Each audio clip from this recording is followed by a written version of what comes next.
You are listening to RMC Radio, Reform Media Center Surabaya, renewing your mind.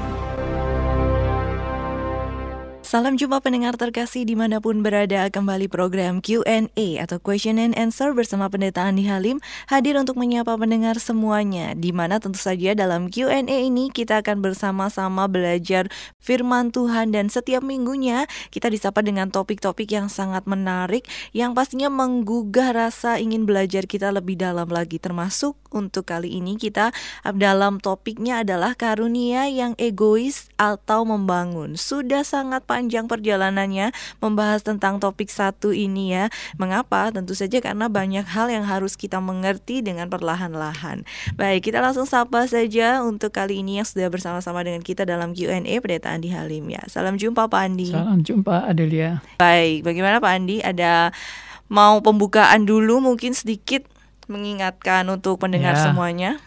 Supaya ada penghangatan dulu ya. Iya. Ya, saudara, jadi bicara soal topik ini sudah ini hari ke-14 ya kita membahasnya. Dan 14 itu satu hari ada 2 session, berarti sudah 28 session hari ini kita membahas tentang bahasa roh. Ya, ini sebenarnya sederhana sebenarnya. Bagi jemaat Korintus yang menerima surat ini, tentunya mereka sudah mengerti maksud daripada Rasul Paulus. Tapi bagi kita itu yang hidup 2000 tahun sesudah peristiwa ini ya, tentunya kita juga tidak mudah bagi kita ya. Karena apa? Karena konteksnya udah lain, budayanya udah lain, latar belakangnya lain ya. Dan waktu itu kan baru jemaat mula-mula juga itu ya. Jadi boleh dikatakan masih tertatih-tatih di dalam mau mengerti tentang iman Kristen dengan latar belakang Korintus yang mereka banyak penyembah-penyembah berhala ya, dan mereka juga tidak ngerti mengenai konteks Pentakosta dan sebagainya. Nah, kita ini justru sangat bersyukur sekali ya boleh melihat wawasan secara lebih luas ya, melihat bagaimana yang terjadi di Pentakosta, bagaimana yang terjadi di Korintus, dan kita bisa melihat juga latar belakangnya. Karena kalau kita tidak melihat dengan latar belakangnya, maka kita pasti salah menyimpulkan. Ya, saya sudah berani memprediksi 99% orang yang membaca kitab Korintus ini dan membaca tentang karunia-karunia terutama bahasa roh yang ada di 1 Korintus pasal 12-14 ini, itu bisa salah ngerti atau salah nangkep karena memang latar belakangnya kita nggak tahu ya kenapa Rasul Paulus bicara seperti itu. Tapi begitu kita mengerti latar belakangnya, kita langsung mengerti moodnya daripada Rasul Paulus untuk menulis 1 Korintus ini dengan mood yang bagaimana, dengan perasaan yang bagaimana ya. Nah, ini semua adalah hal-hal yang kita pelajari ya. Dulu saya juga bingung tentang bahasa roh ini. Saya pikir bahasa roh ini memang bahasa dunia roh ya, dan bahasa langit gitu, sehingga memang tidak ada orang mengerti dan itu tidak bisa dipelajari. Tapi anehnya ada les bahasa roh ya. Nah, itu lucu juga ya, katanya karunia tapi kok bisa les bahasa roh ya. Itu ya banyak hal-hal yang menggelikan lah menurut saya. Lalu bahasa roh ini ya itu tadi di Pentakosta itu kok bisa dimengerti, dan itu orang-orang yang mendengarkan juga memahami, dan itu bahasa yang kepada manusia ya, dan itu bukan rahasia yang bagaimana harus disembunyikan atau apa, tapi justru itu adalah penyataan akan pesan-pesan Allah yang ditangkap oleh orang-orang yang berada di hari Pentakosta itu. Jadi mereka mengerti semua. Tetapi kenapa di Korintus kok malah dikatakan bahasa itu bukan kepada manusia tapi kepada Allah, dan tidak ada seorang pun yang mengerti dan mengucapkan hal rahasia.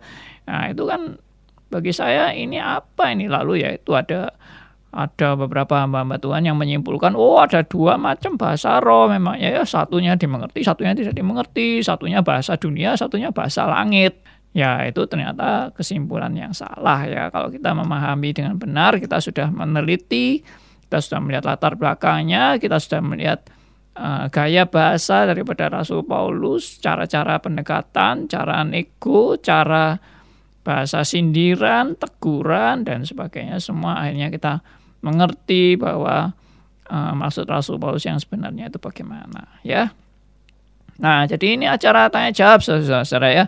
Kalau tidak ada yang tanya ya berarti acara ini sudah selesai ya. Dan ini tuntas. Ini saya sudah saya tadi bilang sudah hari ke-14 ini ya. Kita membahasnya hari ke-14. Saudara kalau mau lihat lengkap, saudara bisa lihat di Instagram ya. Puji Tuhan. Kalau kita bisa mengerti ini, bagi saya adalah anugerah yang membuat kita sangat bersyukur. Karena banyak orang bingung dan banyak orang kacau. Sampai hari ini pun masih banyak yang bingung dan kacau. Dan dikasih tahu pun tidak mau tahu.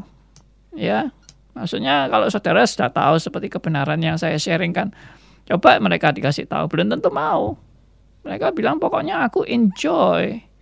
Aku menikmati bahasa roh ini. Aku bersuka cita. Buktinya aku merasa dikuatkan dan aku merasa dibangunkan oleh aku bisa bahasa roh. Ya, aku benar-benar enjoy. Aku menikmati. Nah, kalau sudah seperti itu gimana? Ya sudah. Ya, maksudnya kita doakan aja, kita harapkan dia nanti suatu saat sadar ya bahwa itu sebenarnya bukan bahasa, itu apa itu ya, orang latah ya, bahasa latah yang ikut-ikutan yang tidak ngerti artinya apa, tidak ngerti, dan itu merasa dibangunkan dengan sesuatu yang tidak dimengerti. Itu juga aneh sekali ya. Itu sesuatu yang kontradiksi dengan Alkitab. Alkitab selalu mengajar bahwa yang namanya orang dibangunkan itu kalau dia mengerti kebenaran baru dibangunkan. Kalau tidak ngerti apa-apanya dibangunkan. Makanya Paulus juga bilang, aku akan menyanyi dan memuji Tuhan dengan rohku dan juga dengan akal budiku. Jadi maksudnya roh dan akal budi itu merupakan satu kesatuan dan menghasilkan pengertian-pengertian akan kebenaran. Ya, bagaimana orang yang tidak mengerti kebenaran bisa bertumbuh dalam kebenaran? Yaitu kebenaran yang kacau, saudara ya. Oke, jadi saya harap Anda boleh bertanya atau sharing kalau Anda sudah dapat berkat selama ini. Anda, dulu saya bagaimana, sekarang bagaimana ya. Kalau tadi sempat dikatakan bahwa ada orang-orang tertentu yang ada anak-anak Tuhan yang juga masih menggunakan bahasa roh ini mungkin dalam ibadah-ibadahnya ya. Padahal sebenarnya kan kalau kita meninjau kembali arti dari sebuah ibadah, kalau tadi katanya kenapa masih menggunakan bahasa roh? Karena ketika berbahasa roh ini membuat saya nyaman, enjoy, menikmati, melepaskan kesedihan, melepaskan kepenatan, melepaskan kekesalan mungkin juga ya.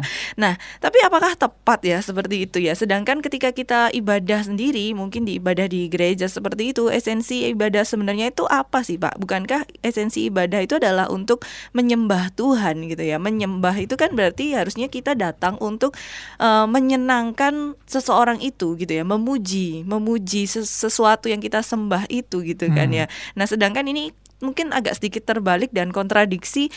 Ketika datang ke ibadah, menyembahnya kepada Tuhan, tapi orientasinya kembali lagi menggunakan bahasa roh untuk diri sendiri, untuk enjoy dan menikmati, melepaskan semua kekesalan. Jadi mungkin walaupun kita belum mengupas 1 Korintus pun, ini sebenarnya ini juga sudah agak membingungkan ya, bagaimana orang yang katanya menggunakan bahasa roh untuk enjoy, menikmati, tapi di dalam sebuah ibadah gereja, di mana seharusnya dalam ibadah gereja itu yang menjadi pusat, senternya, yang disembah adalah Tuhan, yang disenangkan adalah Tuhan. Itu gimana kira-kira, Pak?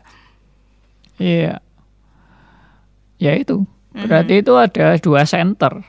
Ya, satunya senternya kepada Allah, satunya senternya kepada manusia. Dan kalau 2 center itu, dua pusat itu ya jelas tidak mungkin. Karena Alkitab tidak pernah mengajarkan kita mempunyai 2 pusat ya. Ada memang beberapa, saya pernah mendengar khotbah dari hamba Tuhan yang mengajarkan tentang memang ada dua pusat ya, di Alkitab itu memberikan dua pusat, satunya Tuhan, satunya manusia. Wah ya kacau deh kalau ada dua pusat seperti itu, berarti bersaing dong antara Tuhan dan manusia, karena sama-sama pusatnya ya, bersaing dan saling mau merebut akan pusatnya, itu mana yang jadi pusat, ini saling mau berebut. Nah itu jelas-jelas tidak benar ya. Tuhan ingin jelas pusat kita hanya satu, yaitu kepada Allah dan bukan kepada manusia. Ya, kemuliaan juga hanya kepada Allah dan bukan kepada manusia. Dan kalau memang manusia diberi kemuliaan, itu bukan untuk manusia itu sendiri, tapi kemuliaan itu adalah kemuliaan Allah. Ya. Jadi seperti 1 Korintus 10 ayat 31 itu sangat jelas sekali bahwa segala sesuatu itu adalah untuk kemuliaan bagi Allah, bukan untuk kemuliaan bagi manusia. Coba dibacakan oleh Adelia. 1 Korintus 10 ayat 31 ini ayat favorit, termasuk ayat favorit ya bagi ya orang-orang yang menyadari bahwa semua itu adalah pusatnya adalah kemuliaan bagi Allah. Ya, 1 Korintus 10 ayat 31. Aku menjawab, jika engkau makan, atau jika engkau minum, atau jika engkau melakukan sesuatu yang lain, lakukanlah semuanya itu untuk kemuliaan Allah. Nah, jadi kalau spiritnya adalah untuk kemuliaan Allah, kenapa saya mempunyai orientasi untuk kemuliaan bagi diri saya sendiri? Kenapa saya punya orientasi untuk kepuasan dan kenikmatan saya? Ya, sebenarnya kalau saya boleh puas, misalnya orang makan kan supaya dia kenyang kan dia puas.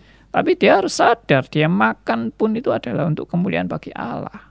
Artinya hidupnya itu kan bukan miliknya lagi. Dia sudah dibeli, harganya telah lunas dibayar, dan tidak ada orang hidup untuk dirinya sendiri. Kalau dia hidup, ya dia di luar Kristus, dia adalah hamba dosa. Tapi di dalam Kristus, dia adalah hamba Allah. Ya, kalau dulu hanya untuk memuaskan hawa nafsu keberdosaannya, kalau sekarang dia sudah di dalam Kristus, dia hidup untuk kemuliaan bagi Allah. Jadi tidak ada masih dualisme lagi, lalu ada masih untuk diri saya, ada yang masih untuk Allah. Tidak ada, semua bagi Allah. Ya, soli Deo gloria, kemuliaan hanya bagi Allah. Itu juga ditunjang oleh Roma 11 ayat 36 ya. Roma 11 ayat 36 itu juga mengajarkan bahwa segala sesuatu itu akhirnya ya semuanya terfokus kepada kemuliaan bagi Allah ya. Bisa dibacakan sekali lagi Roma 11 ayat 36. Roma 11 ayat 36. Sebab segala sesuatu adalah dari Dia dan oleh Dia dan kepada Dia. Bagi Dialah kemuliaan sampai selama-lamanya. Nah, jadi ayat ini juga menegaskan tentang teosentris ya, berpusat semuanya kepada Allah dan bukan untuk manusia. Segala sesuatu adalah dari Dia ya, dari Allah dan oleh Allah ya, atas topangan daripada Allah dan pemeliharaan daripada Allah dan kepada Dia, tertuju kepada Dia. Bagi Dialah kemuliaan sampai selama-lamanya. Jadi sudah jangan istilahnya cari celah-celah Anda ingin dimuliakan. Karena Anda ini ciptaan, itu enggak, sama sekali enggak patut sebagai suatu ciptaan mencari kemuliaan bagi diri sendiri, meskipun kita sadar natur berdosa kita selalu mencari kemuliaan bagi diri kita.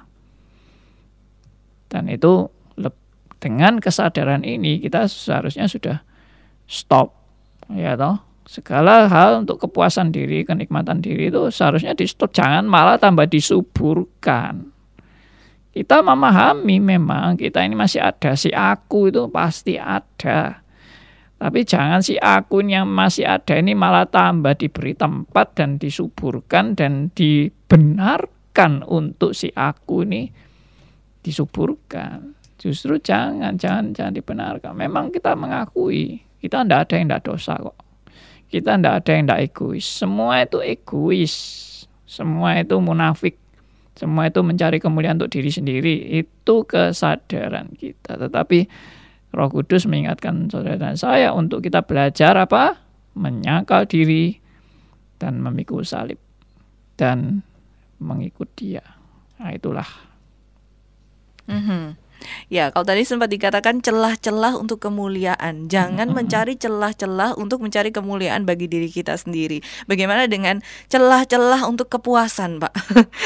Sama. Ya, berarti kan kadang-kadang ada yang menggunakan ayat ini juga ya, yang di ayat 1 Korintus 14 ayat 18 ini. Aku mengucap syukur kepada Allah bahwa aku berkata-kata dengan bahasa roh lebih daripada kamu semua, begitu ya. Tapi dalam ayat yang ke-19, tetapi dalam pertemuan jemaat aku lebih suka mengucapkan 5 kata yang dapat dimengerti gitu. Nah, jadi akhirnya mencari celah-celah untuk kepuasan. Oke, kalau nggak boleh berbicara di depan umum ketika beribadah, berarti boleh di tempat masing-masing. Ketika mungkin berdoa pribadi sendiri-sendiri ya, dengan alasan mungkin bukannya Tuhan itu menginginkan setiap anak-anaknya itu ya berbahagia gitu ya, melepaskan emosinya, mengeluarkan unek-uneknya gitu ya. Boleh dong Pak, sah gitu ya. Berarti kalau Paulus dituliskan pun juga di sini adalah berkata-kata dengan bahasa roh lebih daripada kamu semua, berarti boleh, ada gitu kan, sah gitu. Itu gimana Pak dengan tidak mencari celah kemuliaan nih, tapi celah kepuasan kelihatannya. Iya, ya memang harus disadari juga manusia berdosa selalu ingin dipuaskan dan selalu ingin menikmati, selalu ingin dirinya yang ya semua adalah dirinya, termasuk kepuasan ya untuk dirinya. Nah, itu kesadaran seperti itu yang harus, justru dengan kesadaran ini saya itu belajar yang namanya syarat yang Tuhan Yesus berikan. Untuk mau menjadi murid-muridnya, kita harus menyangkal diri, memikul salib, dan mengikut Tuhan. Itu aja sudah kontradiksi dengan mencari celah-celah untuk kepuasan diri. Itu bagaimana? Ya, kalau suruh pikul salib bagaimana? Suruh menyangkal diri bagaimana? Ya, jadi begini, menurut saya ya, orang yang sudah sadar dirinya sudah dibeli dan harganya telah lunas dibayar dan dia bukan milik dia lagi, maka yang dia pikir bukan bagaimana saya bisa dipuaskan. Yang dia pikir adalah bagaimana saya boleh memuliakan nama Allah. Nah, tentang kepuasan diri dan kenikmatan diri itu adalah dampak-dampak manusia lama yang masih bercokol dalam kehidupan kita. Ya, jadi itu sebetulnya cara kedagingan, itu normal-normal aja orang mencari kepuasan dan kenikmatan untuk diri, itu normal secara kedagingan. Tapi kita sadar kan bahwa hidupku ini memang bukannya aku lagi, tapi Kristus yang hidup di dalam aku. Ya, coba dibaca lagi. Nah, ini supaya enak ini membahasnya ya. 1 Korintus 6 ayat 19 sampai 20. Ya, kita membaca 1 Korintus 6 ayat 19 sampai 20. Atau tidak tahukah kamu bahwa tubuhmu adalah bait Roh Kudus yang diam di dalam kamu, Roh Kudus yang kamu peroleh dari Allah, dan bahwa kamu bukan milik kamu sendiri, sebab kamu telah dibeli dan harganya telah lunas dibayar. Karena itu, muliakanlah Allah dengan tubuhmu. Nah, ada lagi kan? Muliakanlah Allah dengan tubuhmu. Jadi, wah, ini sudah ayat-ayat tentang kemuliaan bagi Allah itu sudah istilahnya seluruh Alkitab itu sudah fokusnya itu. Jadi menurut saya aneh kalau Anda ini sudah sadar, Anda ini sudah dibeli, harganya telah lunas dibayar, Anda bukan milik Anda lagi, ya, Anda ini sudah ditebus ya oleh darah Kristus, ya, Anda sekarang menjadi hamba Allah, tapi masih mikir bagaimana saya bisa dimuliakan. Lalu ya itu tadi, berusaha untuk menghalalkan kemuliaan untuk diri, ya. Justru sadarlah bahwa itu tidak halal, itu tidak benar, dan kita harus belajar itu tadi, menyangkal diri, pikul salib itu. Jadi malah jangan tambah dibenarkan, ya. Sadarlah, kita memang tidak sempurna. Sadar juga tadi saya bilang kita tidak ada yang tidak egois, semua masih ada. Si aku itu masih ada, tapi kan belajar seperti Yohanes Pembaptis dulu. Yohanes 3 ayat 30. Oke, Yohanes 3 ayat 30. Ia harus makin besar, tetapi aku harus makin kecil. Iya, itu. Jadi kita itu harus punya spirit yang sama dengan Yohanes Pembaptis. Ia harus makin besar, aku harus makin kecil. Harus, kenapa harus? Karena aku memang seringkali ingin aku yang besar, aku yang nomor 1, tapi aku disadarkan bahwa aku harus makin kecil. Makin kecil itu berarti kan proses. Makin kecil berarti terus menerus makin kecil, makin tidak berhenti proses itu seumur hidup. Ya, karena kita ya tadi itu masih ada kedagingan, dan memang Tuhan menghendaki itu. Tuhan menghendaki proses. Tuhan menghendaki kita dibentuk di dalam suatu proses yang terus-menerus dan tidak berhenti. Ya, di dalam kita belajar mengutamakan Allah di atas segala-galanya. Oke, ini sudah ada beberapa pertanyaan. Yang pertama akan Adel bacakan dari Diana Sung. Apa pendapat Pak Andi mengenai orang-orang zaman ini yang rohaninya disesatkan oleh angin-angin pengajaran yang salah mengenai bahasa roh? Dan bahkan saking tergila-gilanya akan bahasa roh, mereka mengikuti kursus untuk belajar bahasa roh. Mohon penjelasan akan hal ini dikaitkan dengan ayat-ayat berikut. Matius 18 ayat 7, celakalah dunia dengan segala penyesatannya. Memang penyesatan harus ada, tetapi celakalah orang yang mengadakannya. Matius 7 ayat 23, pada waktu itulah aku akan berterus terang kepada mereka dan berkata, aku tidak pernah mengenal kamu. Enyahlah daripadaku, kamu sekalian pembuat kejahatan. Dan Matius 13 ayat 14, maka pada mereka genaplah nubuat Yesaya yang berbunyi, kamu akan mendengar dan mendengar, namun tidak mengerti. Kamu akan melihat dan melihat, namun tidak menganggap. Kemudian ada lagi yang kedua, saya mendapat informasi bahwa ajaran bahasa roh pada zaman ini asalnya dari mantra yang diucapkan para dukun vudu untuk mengundang roh jahat. Benarkah? Mohon penjelasannya. Oke, dari Ibu Diana ya. Sebenarnya bagaimana pandangan tentang orang-orang pada zaman ini yang ya istilahnya diselewengkan dengan ajaran-ajaran tentang bahasa roh. Saya akan belajar seperti Rasul Paulus ya, bahwa mereka itu bukan orang yang binasa atau orang-orang yang sudah terkutuk begitu, tidak ya, karena Rasul Paulus dengan jemaat Korintus itu tidak mengutuk habis-habisan dan mengatakan bahwa kamu semua binasa, tidak. Memang di dalam gereja itu pasti ada orang pilihan dan bukan pilihan. Tapi bagaimana perlakuan Rasul Paulus kepada jemaat Korintus, itu yang kita perlu belajar ya, yaitu apa? Yaitu menuntun dan membimbing ke arah yang benar. Kecuali mereka sudah menolak dan tidak mau tahu kebenaran. Mereka cuma berorientasi tadi kepada kenikmatan diri dan kepuasan diri dan kedagingan, ya kita tetap doakan orang-orang seperti itu. Siapa tahu nanti 10 tahun lagi baru sadar, kita kan tidak tahu juga. 5 tahun lagi baru sadar, atau tahun depan baru sadar, kita juga nggak ngerti. Kita terus doakan dan kita juga bimbing mereka kalau mereka mau dibimbing, atau kita kasih masukan-masukan kepada mereka. Suatu saat Roh Kudus akan menyadarkan kalau mereka betul-betul anak Tuhan yang sejati.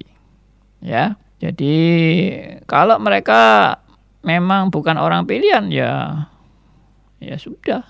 Ya berarti mereka tidak akan pernah sadar dan mereka akan terus menyuburkan kenikmatan mereka dan kedagingan mereka, dan mereka anggap itu benar. Ya, mereka anggap itu halal. Padahal tidak benar, ya. Nah, itu. Jadi kalau konteksnya tadi di ayat-ayat Matius itu adalah untuk guru-guru sesat, nabi-nabi palsu, ya, orang yang menyesatkan jemaat. Nah, itu. Jadi menurut saya yang paling bertanggung jawab dalam hal ini adalah guru-guru yang nggak belajar Alkitab baik-baik dan menyesatkan banyak orang. Itu yang paling bertanggung jawab. Ya, saya juga pernah menyesatkan orang di dalam saat-saat di mana saya juga nggak ngerti kebenaran, tapi saya waktu itu berani mengajar juga, sehingga banyak orang yang ikut saya yang mengajar yang salah waktu itu.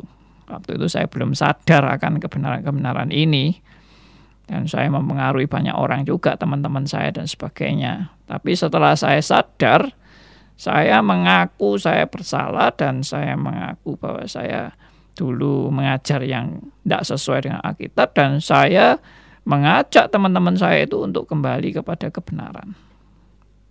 Itu pun yang sempat saya jangkau, yang tidak sempat ya sudah, saya cuma bisa mendoakan aja, mana bisa saya ketemu semua orang ya dengan menyadarkan mereka, dan belum tentu juga mereka mau sadar kalau saya yang mengingatkan mereka. Jadi saya juga percaya kalau mereka anak-anak Tuhan, pasti Tuhan yang akan menuntun mereka. Sama seperti saya dulu juga sesat, tapi Tuhan akhirnya menuntun saya untuk menuju pada kebenaran. Nah, bagaimana dengan bahasa roh yang dilakukan oleh dukun-dukun dalam melakukan mantra-mantra dan sebagainya? Ya, menurut saya bahasa roh itu ternyata dalam penelitian itu bukan hanya monopolinya orang Kristen. Ternyata kalau saudara meneliti, dalam semua agama ada saat-saat mereka bisa, tanda petik, bisa berbahasa roh. Dalam semua agama. Ya, dalam momentum-momentum tertentu mereka seperti, tanda petik, mengalami ekstasi rohani, itu yang saya pernah katakan. Sehingga dalam suasana dan situasi yang seperti itu, mereka dalam keadaan setengah sadar atau tidak sadar, mereka bisa berbahasa-bahasa yang aneh-aneh, bukan bahasa ya, bisa mengucapkan kata-kata yang aneh-aneh, dan tidak ada yang mengerti, dan tidak terkontrol atau tidak terkendali. Sehingga ya seperti orang tanda petik kerasukan begitu. Nah, itu bisa terjadi momen-momen seperti itu, dan itu bukan hanya milik orang Kristen. Orang yang non-Kristen pun juga banyak melakukan hal seperti itu. Jadi dalam penelitian di beberapa buku yang saya baca itu ada memang hal seperti itu di agama lain, dan juga di itu yang tadi dibilang dukun-dukun dan sebagainya. Itu memang bisa terjadi. Tapi ada yang bahasa rohnya itu cuma ikut-ikutan, ya istilahnya cuma melok-melok aja, ya karena temennya bisa, aku ya bisa, ya. Lalu bahasanya ya pokoknya 2-3 patah kata itu diulang-ulang terus, ya itu terus ngaku-ngakunya bisa bahasa roh, ya. Lama-lama tambah pinter, terus ngocehnya tambah mahir, ya toh. Tapi nggak ngerti artinya juga. Apa artinya? Pokoknya aku puas, pokoknya aku menikmati. Nah, itu lebih aneh lagi, ya kan? Nah, Paulus bilang apa? Paulus bilang orang yang mempunyai karunia itu adalah orang yang diberi karunia untuk membangun jemaat, bukan untuk kenikmatan bagi diri sendiri. Nah, itu sangat tegas. Ya, kalau mau lagi dibaca lagi, ini yang saya selalu mengingatkan terus bolak-balik, enggak apa-apa biar hafal. 1 Korintus 12 ayat yang ke-7, ya, tentang buat apa itu karunia itu diberikan. Ya, kita membaca 1 Korintus 12 ayat 7. Tetapi kepada tiap-tiap orang dikaruniakan penyataan roh untuk kepentingan bersama. Ya, tiap orang dikaruniakan penyataan roh, yaitu karunia-karunia itu untuk siapa? Kepentingan bersama. Nah, untuk kepentingan bersama. Lalu di 1 Korintus pasal 14, Rasul Paulus menegaskan bahwa karunia bahasa roh itu hanya untuk membangun diri sendiri, ya. Tapi dia tidak membangun jemaat. Jadi mestinya memang karunia roh itu apa? Membangun jemaat. Nah, coba bisa dibacakan di 1 Korintus pasal 14 ayat yang keempat. Ya, kita membaca 1 Korintus 14 ayat yang keempat. Siapa yang berkata-kata dengan bahasa roh, ia membangun dirinya sendiri. Tetapi siapa yang bernubuat, ia membangun jemaat. Nah, jadi kan sangat jelas kan bahwa semua itu diberikan untuk membangun jemaat, bukan untuk membangun diri sendiri. Membangun diri sendiri itu untuk tadi kenikmatan diri, untuk enjoy, ya, menikmati kepuasan diri. Nah, itu yang tadi Adelia bilang, kepuasan itu, ya. Kalau saya pakai ada istilah psikologis tentang orang yang cari kepuasan atau menyalurkan unek-unek. Ya, unek-unek itu apa? Tekanan yang tersimpan di dalam dirinya, ya, sampai terus disalurkan. Itu namanya di dalam teori psikologi itu namanya katarsis. Orang yang merasa tertekan lalu dia bisa menyalurkan tekanan itu, waduh, leganya luar biasa, ya. Misalnya ya, marah-marah, tertekan tapi marah-marah tapi istilahnya ditahan-tahan atau bahasa Jawanya diempet-empet, ya, lalu disalurkan dengan apa? Misalnya banting piring, ya, duar, wah, puas itu, bisa banting piring itu puas, itu namanya katarsis. Nah, di dalam rohani, hal-hal rohani juga ada katarsis. Ya, orang-orang yang tertekan hidupnya atau masa lalunya atau stres, ya, mengalami depresi dan sebagainya. Kalau dia bisa katarsis gitu, wah, leganya luar biasa, menyalurkan. Nah, menyalurkannya bisa melalui berekstasi rohani tadi. Ya, dan itu yang dilakukan oleh jemaat Korintus. Ya, makanya akhirnya Rasul Paulus mengingatkan itu hanya untuk diri sendiri, ya, tapi tidak untuk membangun jemaat. Dan untuk diri sendiri itu bukan karunia, ya, itu keegoisan, itu kepentingan diri, itu berpusat pada diri. Nah, itu makanya Paulus bolak-balik bilang, hendaklah kamu menggunakan karunia itu untuk membangun. Nah, kalau diri sendiri lalu itu rahasia, lalu itu hanya untuk yang tahu adalah tidak ada yang tahu, ya, semua orang tidak ada yang tahu, ya, termasuk yang ngomong pun juga tidak tahu. Katanya dia hanya mau berkata-kata kepada Allah. Allah itu sesuatu yang ilahi yang tidak jelas. Jadi apa itu? Itu sama sekali bagi Rasul Paulus menegaskan itu sama sekali no use, ya, meaningless juga. Suatu yang tidak ada artinya, meaningless. Tapi kalau bernubuat itu mengajar, menasehati, membangun. Nah, itu jadi dibedakan antara karunia yang untuk diri sendiri, kepentingan diri, dan karunia untuk membangun. Rasul Paulus jelas lebih menegaskan akan membangun ini, bukan untuk diri semua. Ya, coba dibaca lagi 1 Korintus pasal 12 ayat 2 sampai 3. Nah, ini biar review kembali. Baik, 1 Korintus 12 ayat 2 sampai 3. Kamu tahu bahwa pada waktu kamu masih belum mengenal Allah, kamu tanpa berpikir ditarik kepada berhala-berhala yang bisu. Karena itu, aku mau meyakinkan kamu bahwa tidak ada seorang pun yang berkata-kata oleh Roh dapat berkata, terkutuklah Yesus. Dan tidak ada seorang pun yang dapat mengaku Yesus adalah Tuhan selain oleh Roh Kudus. Nah, ini kan kebiasaan lama dari jemaat Korintus yang berekstasi rohani itu.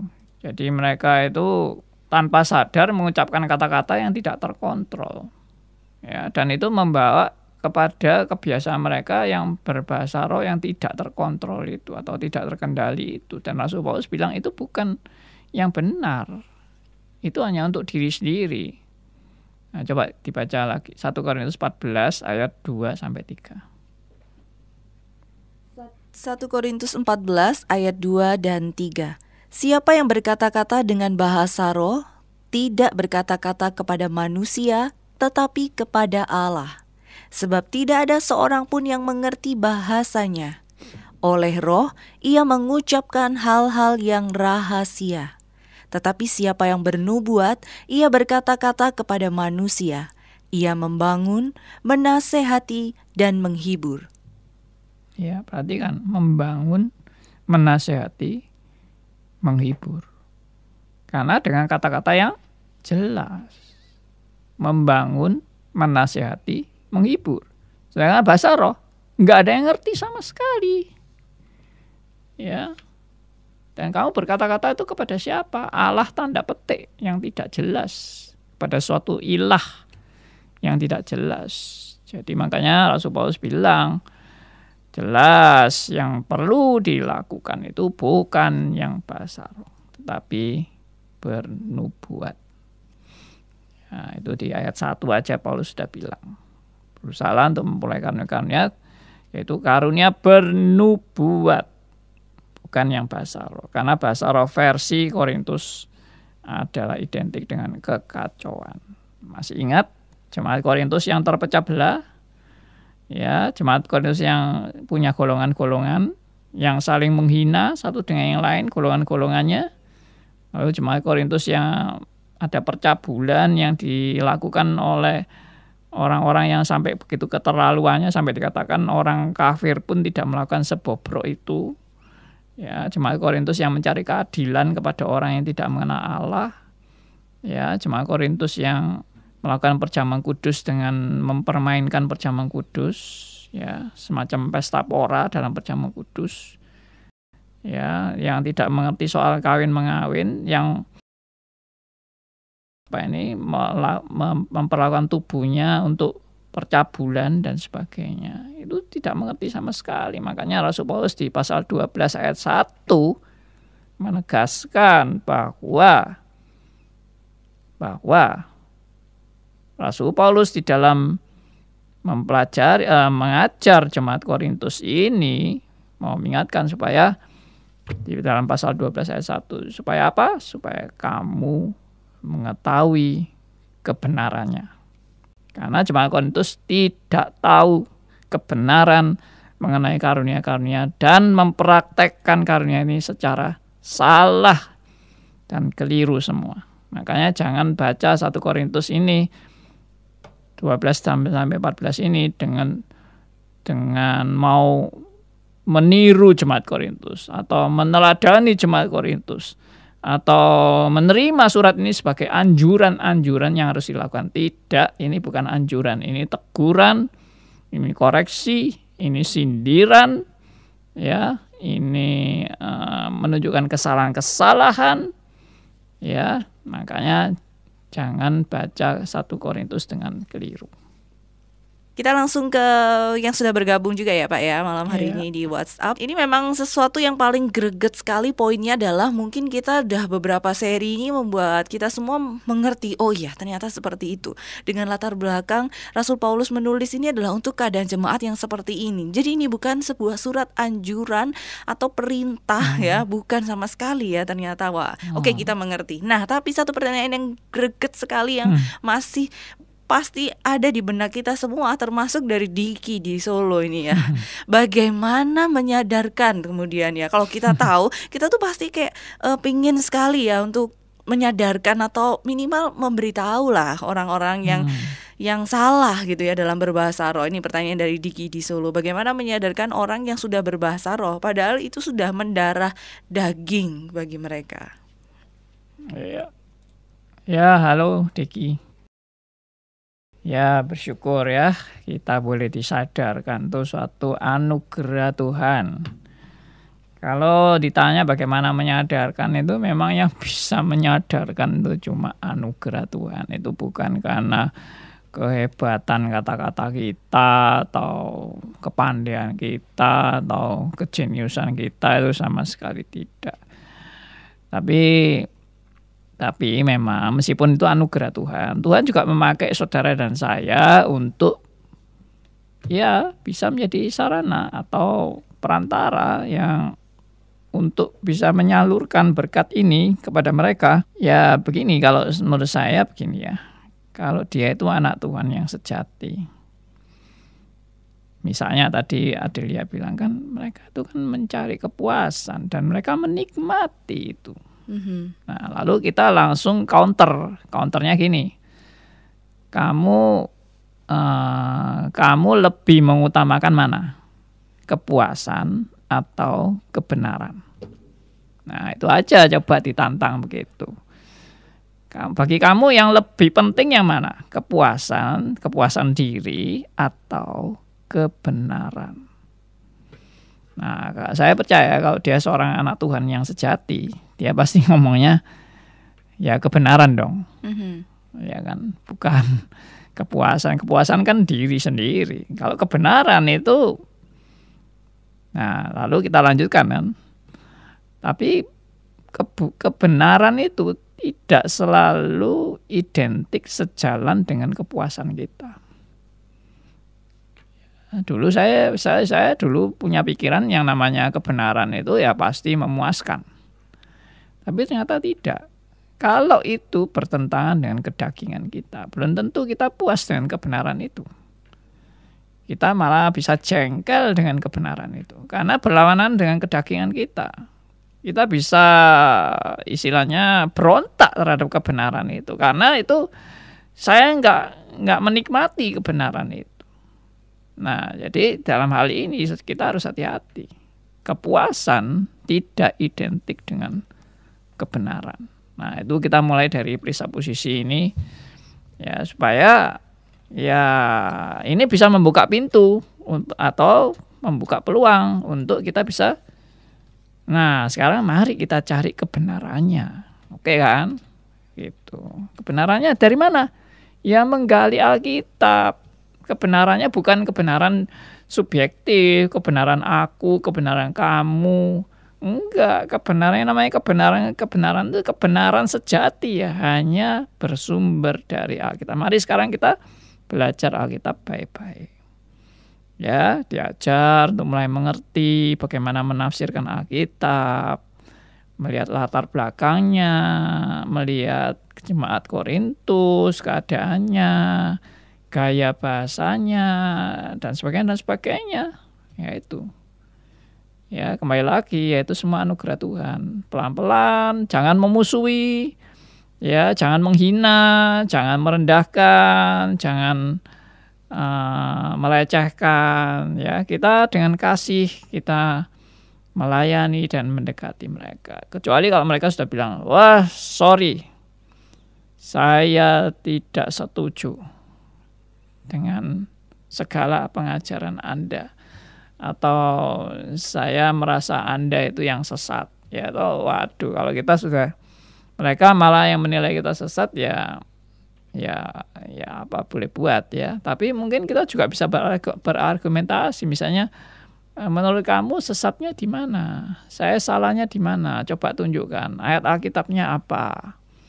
Coba, ayo kita diskusi. Ya, bisa seperti itu. Ya, cara-cara pendekatan kepada mereka. Kecuali mereka sudah tidak mau dengar lagi. Sudah, aku cuma mau dengar Roh Kudus saja, tidak mau dengar kamu.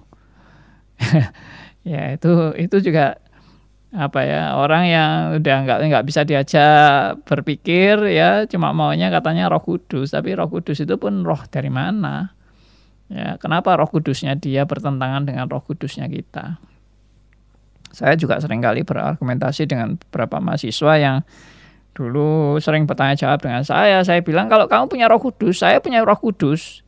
Kenapa Roh Kudusmu sama Roh Kudusku kok bisa saling bertentangan? Coba pikir. Ya, kalau gitu Roh Kudus yang mana? Roh Kudusnya kamu sama Roh Kudusnya saya. Emang yang mana Roh Kudus yang betul-betul Roh Kudus? Atau dua-dua Roh Kudus tapi bisa bertolak belakang, saling berkontradiksi? Mungkinkah Roh Kudus dan Roh Kudus saling berlawanan dan bertentangan? Nah, itu kan tidak mungkin. Nah, jadi saya ajak berpikir seperti itu. Nah, itu namanya mungkin gaya apologetika ya. pembelaan iman Kristen dengan sudut pandang yang bagaimana ya kita pelajari seperti itu. Buat Diki yang ada di Solo ya. Berarti mungkin lain kali Diki merindukan ada kelas apologetika ya. Oke, terima kasih buat Diki Semester ya. depan. Nah, itu ya sudah dapat bocoran ternyata. Oke, ada yang selanjutnya nih ya, masih berkait-kaitan terus nih Pak. Seperti yang tadi, kalau menurut saya juga ini yang greget sekali soalnya, karena kita udah tahu terus kayak aduh gimana ya gitu. Ini ada satu orang yang bertanya juga, halo, saya sering mengikuti kalau doa bersama di antara kami yang doa ada yang tiba-tiba masuk dalam bahasa roh. Terus apa yang harus saya katakan dalam hati saya tentang orang tersebut? Terima kasih. Mungkin seperti saya harus berpikir seperti apa gitu ya, gimana perasaannya. Ada di tengah-tengahnya gitu soalnya. Iya. Ya, saya sering menjumpai juga seperti itu. Beberapa waktu yang lalu ya, waktu saya masih banyak bergaul dengan rekan-rekan dari kelompok karismatik. Ya, selama mereka mau seperti itu dan mereka meyakini itu kebenaran, saya diamkan dulu. Ya, sama-sama seperti nasihat Paulus, jangan melarang orang yang berbahasa roh. Ya, biarin kalau mereka lagi mau berbahasa roh seperti itu, tapi setelah itu saya akan mengajak dia untuk belajar bersama. Saya akan mengajak dia untuk merenungkan kembali sebetulnya artinya bahasa roh itu apa. Dan kadang-kadang perlu dikasih shock terapi juga. Maksudnya kamu tadi itu berbahasa roh itu nggak bener loh. Langsung kasih terapi begitu. Artinya biar kaget loh, nggak benernya apa gitu ya misalnya. Tapi hubungan kita dengan dia baik dulu. Jangan nggak ada hubungannya langsung main sikat gitu ya.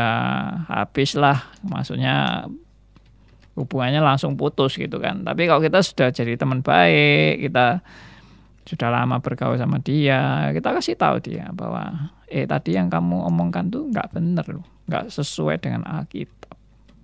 Oh ya, yang mana itu ya? Nah, kita kasih tahu yang namanya bahasa itu apa, ada grammarnya, ada vocabnya, lalu di Pentakosta bagaimana.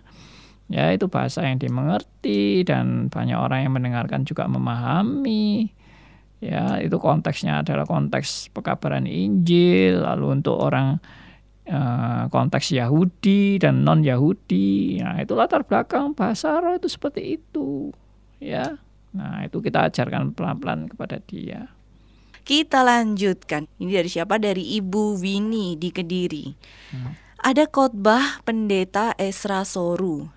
Dia menceritakan bahwa pendeta Stephen Tong waktu berkhotbah di Rusia, ada penterjemahnya pakai bahasa Rusia, Pak Tong pakai bahasa Inggris. Tetapi besoknya penterjemahnya ini ditangkap oleh pemerintah. Kemudian Pak Tong tetap melanjutkan khotbah tunggal tanpa penterjemah dan hanya memakai bahasa Inggris. Setelah khotbah selesai, semua jemaat memuji Pak Tong bahwa bahasa Rusianya sangat fasih. Jadi mereka mendengarnya berubah dari bahasa Inggris menjadi bahasa Rusia. Apakah Pak Andi pernah mendengar berita tersebut? Ya, saya pernah mendengar berita-berita itu. Cuma detailnya itu bagaimana saya nggak tahu. Saya belum pernah mendengar secara terperinci ya mengenai proses seperti itu bagaimana. Tapi kalau kita lihat memang kuasa Roh Kudus itu bisa saja berbuat seperti itu ya, untuk membuat kata-kata kita ditangkap dan dimengerti oleh ya pendengar. Dan itu memang versi yang berbeda lagi ya. Maksudnya saya ngomongnya bahasa Indonesia, mungkin orang Tiongkok mendengarnya saya berbahasa Mandarin. Nah, itu bisa seperti itu. Tapi itu bukan karunia yang di sini ya. Itu bukan karunia yang di Korintus dan bukan juga karunia yang di Pentakosta. Kalau Pentakosta itu kan para rasul itu bisa berbahasa-bahasanya mereka dan benar-benar dapat karunia bisa berbahasa lain. Bukan pendengarnya mendapat karunia mendengarkan dalam bahasa mereka sendiri-sendiri. Ya, kalau cuma bisa dengan bahasanya sendiri, maksudnya para rasul itu cuma bisa bahasa Aram waktu itu, bahasa sehari-harinya bahasa Aram namanya. Ya kalau seperti itu ya para rasul tuh tidak dapat karunia apa-apa, dia cuma bisa bahasanya sendiri kok. Jadi yang dapat karunia itu yang mendengarkan, karena yang mendengarkan itu bisa mendengar dalam bahasa mereka. Berarti ada translatornya, yaitu Roh Kudus yang mentranslate itu bahasa itu menjadi bahasa mereka. Ya, dan itu sebetulnya kan bukan karunia, itu pekerjaan Roh Kudus yang mentranslate sampai ke pendengar. Sedangkan yang ngomong bahasanya ya bahasa dia sendiri. Jadi dia tidak punya karunia sesuatu yang istimewa. Tapi kalau saya misalnya bisa tahu-tahu saya berbahasa Mandarin tanpa saya pernah pelajari, ya, nah itu betul-betul saya mendapat kemampuan bisa berbahasa lain. Ya, itu argumentasi saya sih mengenai, memang ada orang yang menafsirkan bahasa roh versi Kisah Rasul itu seperti tadi, memang dia hanya bahasanya dia sehari-hari, tetapi Roh Kudus bisa mentranslate itu sampai ke pendengar dengan bahasa mereka sendiri. Ada yang menafsirkan seperti itu. Tapi kalau seperti itu, ya itu tadi saya bilang, itu berarti kan bukan karunia dari si pembicaranya. Itu pendengarnya yang dikasih karunia sampai bisa mendengar yang dalam bahasa mereka. Ini memang kelihatannya kalau kita melihat pertanyaan selanjutnya yang masuk nih, butuh sekali kelihatannya kelas apologetika ini ya. Karena mungkin kalau bukan kelas apologetika, mungkin kelas yang diperlukan kalau biasanya kita ada kelas doktrin Roh Kudus gitu ya. Ini butuh doktrin menghadapi orang-orang yang justru mengaku berbahasa roh ini ya. Karena pertanyaannya ini semakin menjadi luar biasa ya. Kalau tadi sudah ada yang berdoa bersama, kemudian tiba-tiba berbahasa roh, kita harus gimana? Kemudian mengingatkan, memberitahu orang terdekat kita atau orang-orang di sekitar kita tentang sebenarnya bahasa roh ini salah, gimana caranya gitu ya. Ini sudah semakin semua mengerti, tapi menghadapinya gitu, itu gimana? Termasuk ini sudah ada yang bertanya di live Instagram juga ya, dari Smart Fotografi, Pak Andi. Apa yang harus saya lakukan ketika seorang teman setelah berbahasa roh lalu berkata pada saya bahwa dia adalah agen Allah dan akan menyampaikan sesuatu pesan dari surga? Sebenarnya saya mau ketawa, tapi terus terang saat itu saya speechless. Nah kan muncul lagi nih ya, malah jadi mulai seperti nabi yang menyampaikan pesan. Ini benar-benar butuh bagaimana cara menghadapinya. Ya silakan Pak.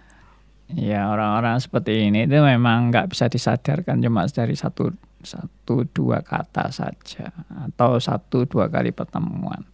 Jadi mereka ini harus orang-orang yang memang perlu secara kontinu untuk ada pembinaan secara berkelanjutan untuk mereka betul-betul bisa sadar ya. Misalnya kamu ini kok seperti nabi zaman Perjanjian Lama. Jadi nabi dalam Perjanjian Lama itu apa fungsinya, bagaimana ciri-cirinya, ya ngomongnya bagaimana ya. Nah itu karena orang zaman sekarang ini banyak yang meniru-niru nabi-nabi Perjanjian Lama. Itu yang kita sudah pernah membahas, itu bagaimana kita bisa mendengar suara Tuhan ya toh, bagaimana menanggapi orang-orang yang berperan sebagai nabi di zaman ini. Saya kan pernah memberi gelar mereka itu nabi ketinggalan kereta ya. Ketinggalan zaman, sudah kadaluarsa nabinya itu baru muncul ya. Itu perlu dikasih penjelasan bahwa sekarang ini sudah tidak ada nabi dan sekarang ini tidak ada rasul. Ya, itu mereka harus tahu kenapa seperti itu dan kenapa Alkitab sekarang lengkap ya. Kenapa kok Tuhan itu berhenti dalam mengutus nabi? Kenapa Tuhan juga berhenti dalam mengutus rasul? Ya, kenapa sekarang cuma ada pendeta, pengajar, penggembala, ya, penginjil? Cuma ada itu. Udah tidak ada lagi yang namanya nabi dan rasul. Ya, karena apa? Pembangunannya sudah selesai. Pembangunan dasarnya sudah selesai. Fondasinya sudah selesai. Sekarang itu membangun di atas fondasi. Fondasinya sudah dibentuk. Fondasinya dari mana? Fondasinya dari rasul, dari nabi, ya, dan Yesus Kristus sebagai pokok dasar dari semua ajaran nabi dan rasul. Nah, itu sudah terbentuk, sudah set up dan sudah komplit. Di mana itu sekarang? Ya di Alkitab. Alkitab Perjanjian Lama, Perjanjian Baru sudah lengkap. Saudara mau cari pesan apapun dari Tuhan, sudah lengkap tertulis di Perjanjian Lama dan Perjanjian Baru. Saudara mau nambah Alkitab lagi, ya Alkitab kurang tebal sampai saudara mau nambah lagi, atau Alkitab kurang lengkap, saudara mau nambah lagi. Ya, wahyu Tuhan belum selesai, saudara mau nambah lagi. Ya tidak, sudah berhenti, tidak ada lagi tambahan-tambahan Alkitab. Ya, nah itu semua adalah pernyataan-pernyataan yang orang ini harus mengerti, sehingga jangan gayanya kayak tahu-tahu dapat pesan dari Tuhan. Apa sih pesannya? Gua pengen tahu. Apa ada yang baru? Pesan itu yang tidak pernah ada di Alkitab. Ya, nah kalau kita sudah punya pengalaman cukup lama ya dengan bergaul dengan model-model seperti itu sudah terulang-ulang sepanjang sejarah, dan kesalahan itu juga berulang-ulang terus-menerus ya, dan akhirnya korbannya juga berulang-ulang terus-menerus terjadi korban. Ya, contoh paling gampang adalah menubuatkan kedatangan Tuhan Yesus yang kedua kali. Atau kalau kita belajar sejarah, orang yang menubuatkan Tuhan Yesus datang kedua kalinya itu sudah berulang-ulang.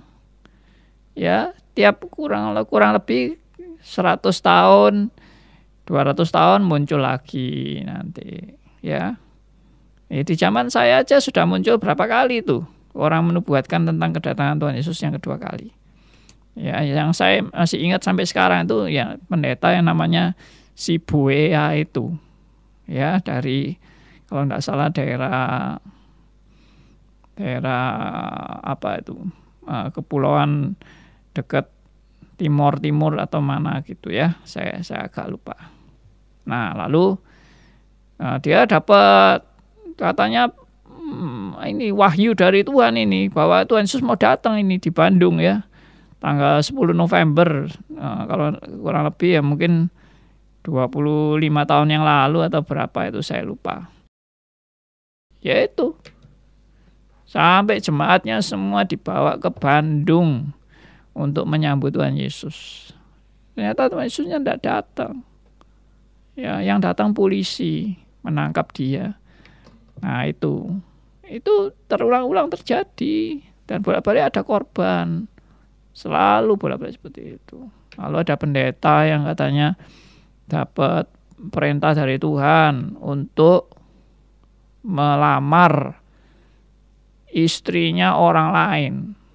Loh, bagaimana itu? Kok bisa terjadi seperti itu? Ya itu disuruh Tuhan. Loh, itu kan tidak mungkin. Ya, pendetanya bilang apa yang tidak mungkin bagi manusia mungkin bagi Allah. Ya toh. Loh, itu gimana itu? Bukan akal sehat itu. Ya, akal Tuhan sama akalmu ya berbeda, jauh berbeda. Jalanmu bukan jalanku. Ya, pikiranmu bukan pikiranku. Ya, sejauh timur sampai ke barat, ya, utara selatan. Ya, demikianlah pikiranmu dan pikiranku berbeda. Nah, itu dia pakai argumentasi seperti itu, lalu ambil istrinya orang lain. Nah, bagaimana seperti itu? Itu diperintahkan Tuhan. Nah, saya sengaja pakai contoh-contoh ekstrim, ya, dan banyak contoh-contoh seperti itu yang katanya nubuatan. Ya, ada pendeta yang menubuatkan istrinya mati tanggal sekian, bulan sekian, tahun sekian, ya, jam sekian. Waduh, lengkap, datanya lengkap, sampai saking lengkapnya dia begitu yakinnya istrinya akan mati pada tanggal tersebut. Sudah dibelikan peti mati, lalu bikin upacara untuk menyambut kematian istrinya. Tahu-tahu nggak jadi mati. Sampai sekarang masih hidup istrinya. Malah sekarang beliau yang sudah meninggal. Ya, jadi banyak kekonyolan-kekonyolan tentang orang-orang yang dapat wahyu seperti ini. Nah, itu mesti belajar baik-baik. Kalau nggak belajar ya sudah merasa dirinya jadi Allah itu, lalu bisa menubuatkan ini, menubuatkan itu, macam-macam. Oke, ini ada dari Smart Fotografi, matur nuwun Pak Andi, semoga sehat selalu. Puji Tuhan. Oke, tapi ini ada yang bertanya lagi, kalau belajar di STRIS apa ada kelas doktrin Roh Kudus? Terima kasih. Hari apa? Ada ya. Ada. Sudah berulang-ulang doktrin Roh Kudus diadakan. Jadi nanti bisa lihat jadwalnya ya. Oke, nanti update jadwal-jadwal kita lagi ya untuk yang bertanya tentang kelas doktrin Roh Kudus ada, nanti bisa diikuti. Oke, ini ada bacaan yang terakhir, mungkin komentar dari Bapak Elia. Malam, saya lihat kalau kita bisa benar-benar dalam menjalankan kebenaran Alkitab, saya rasa tidak mungkin tanpa ekspansi dari Tuhan. Di awal-awal saya pernah bertanya, apakah jemaat di Korintus dipulihkan setelah surat sindiran ini dikirimkan? Pak Andi mengatakan saat itu bahwa Korintus lumayan berubah di surat 2 Korintus. Bagaimana? Apakah ada firman tentang perkembangan bahasa roh ini di 2 Korintus? Jadi melihat gereja hari-hari ini, hal itu terulang lagi dan lagi. Kedepannya mungkin sama ya Pak. Akan terjadi lagi Saulus menjadi Paulus. Akan terjadi lagi Yudas Iskariot yang tetap Yudas Iskariot dan seterusnya dan sebagainya. Akan ada lagi pendetaan di Halim di zamannya masing-masing. Oke, itu komentar dari Bapak Elia. Iya. Ya, saya percaya Roh Kudus terus bekerja dan tidak pernah berhenti bekerja, dan juga menyadarkan jemaat ya yang memang mau sadar, ada yang juga tidak mau sadar dan berkeras hati. Memang betul terulang kembali, sejarah selalu berulang dan mengulang kesalahan lagi ya, dan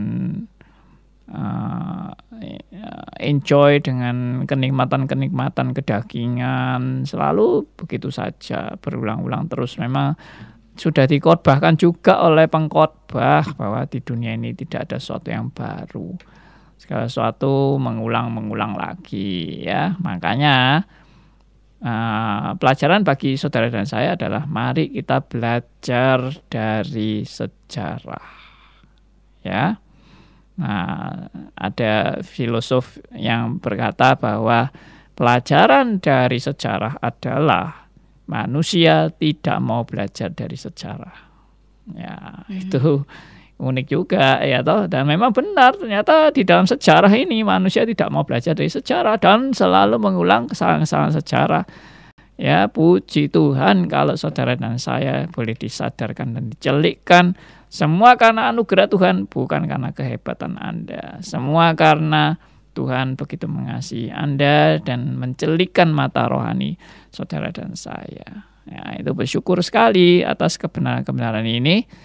Dan saya pun rindu untuk membagikan kebenaran-kebenaran ini, dan kebenaran itu tidak untuk ego ya, tapi untuk kita bagikan dan banyak orang juga boleh mendapat berkat. Oke, itu sudah yang terakhir untuk bergabung kali ini di WhatsApp kita. Jangan lupa nanti selanjutnya di minggu-minggu ke depan kita masih akan belajar kebenaran firman Tuhan bersama-sama. Baik, kita akan menutup terlebih dahulu di dalam doa, Pak. Ya, mari kita berdoa, kita bersyukur pada Tuhan.